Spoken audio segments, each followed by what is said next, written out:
아동 복지에 어긋나는 모든 행위를 아동 학대라고 볼 수가 있다. 자기의 감정을 못 이겨서 갑자기 애가 나를 화나게 해서 이래가지고 뭐 때린다? 폭언을 한다? 학대죠, 이거는. 그러니까는 사실상 지금은 체벌은 없어졌다. 체벌을 하면 처벌을 받는다. 이런 경우에는 상해에 이르게 할 수도 있는 거고, 그런 경우이기 때문에 될 여지가 아주 없지는 않다. 안녕하세요. 법무빈 사료의 엄진척 변호사입니다.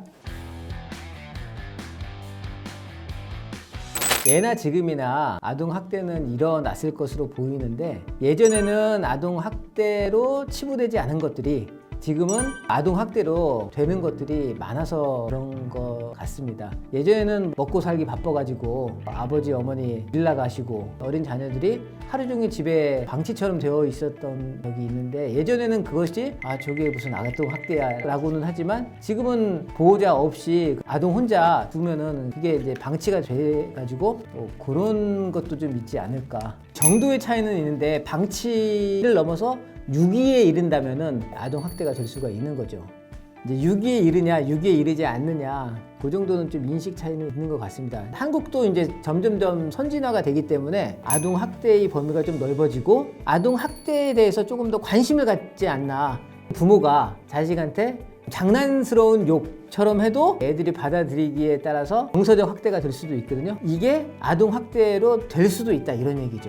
심지어 요즘 애들은 부모가 혼내고 볼기짝 한 대 때렸다고 유치원에 엄마 나 이거 신고할 거야, 자기 부모를 신고하겠다, 이런 애들도 있습니다. 실제 하는가 안 하는가가 중요한 게 아니라 그만큼 애들도 인식이 있다는 거죠. 학대라는 거에 대해서 인식이 있다, 이 얘기죠.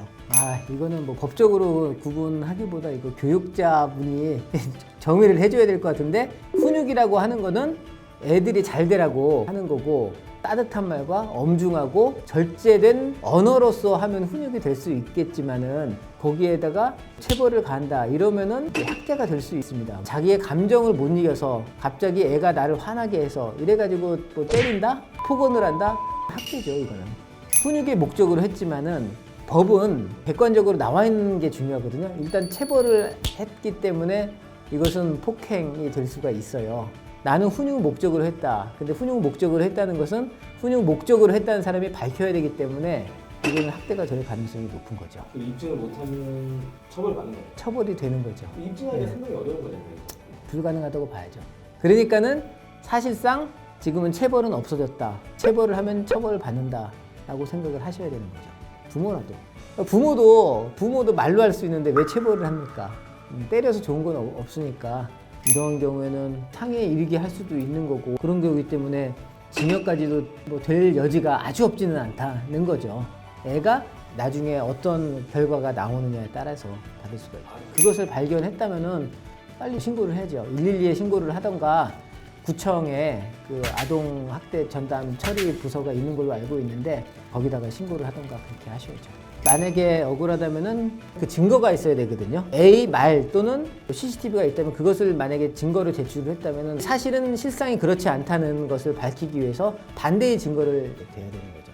영상은 객관적인 거고, 애들 말도 신빙성이 없지는 않지만은 애들은 누가 충동을 하면은 거기에 따라서 말을 할 수가 있거든요. 엄마가 시키는 대로, 아빠가 시키는 대로 이렇게 얘기를 할 수가 있기 때문에 영상이 가장 중요한 거죠. 이거는 입양을 시킨다던가 고아원에 맡긴다던가, 그렇게 되면 이건 유기는 아니죠. 자기가 키울 수 없는, 어쩔 수 없는 사정이 있잖아요. 그게 최선의 길이라면은 이게 학대가 아니라 애들을 위한, 정말로 위한 길이다 해서 유기죄로 처벌할 수가 없죠. 아동학대도 아니고. 근데 애를 너무 빨리 낳았어요. 돌봐야 되는데 난 노는 게 너무 좋아. 그래서 논단 말이에요. 밖에 나가서 놀고, 애들은 잘못하면은 숨 막혀 죽을 수도 있는 것이고, 그럼에도 불구하고 뭐 하루 이틀 안 봐서 애가 죽었다. 이거는 아동학대를 넘어선 유기치사가 되는 거죠. 어떻게 보면은 고의가 있으면은 살인도 될 수 있겠네요. 버린 거죠. 버린 거긴 하지만은 그렇게 할 수밖에 없었던 사연이 있으면은 그게 애들을 위한 최선의 길이라면은 아동학대라고 보기는 좀 어렵죠. 그리고 베이비박스는 일정 시간에 계속 확인을 하고 CCTV로 계속 누가 놓고 가면 다 확인할 거 아닙니까? 그러니까 애가 들어와도 방치되는 시간이 거의 없을 겁니다. 한마디로 정의하자면은 아동 복지에 어긋나는 모든 행위를 아동 학대라고 볼 수가 있다. 저는 그렇게 생각을 합니다. 좀 더 넓게 보자면은 아동한테 옷을 뭐 벗고 뭐를 해봐라 뭐 이런 거 있죠. 그런 음란 행위를 만약에 자기의 성적 목적을 위해서 한다. 그러면 그것도 아동 학대가 될 수 있는 거고. 한 사람들은 엄하게 처벌되겠네요. 그것도 이제 정도에 따라 다르고 관계에 따라서 다릅니다. 근데 그게 만약에 가정 내에서 또 이루어졌다. 그러면 이것을 갖다가 뭐 부모를 갖다가 처벌하는 건 좀 애들한테 오히려 안 좋을 수 있기 때문에 가정 내에서 하는 거는 이제 보호 처분으로 이제 가정법원에서 처리하게 하는 그런 또 방법이 있습니다. 아동은 국가의 미래고 국가의 자산입니다.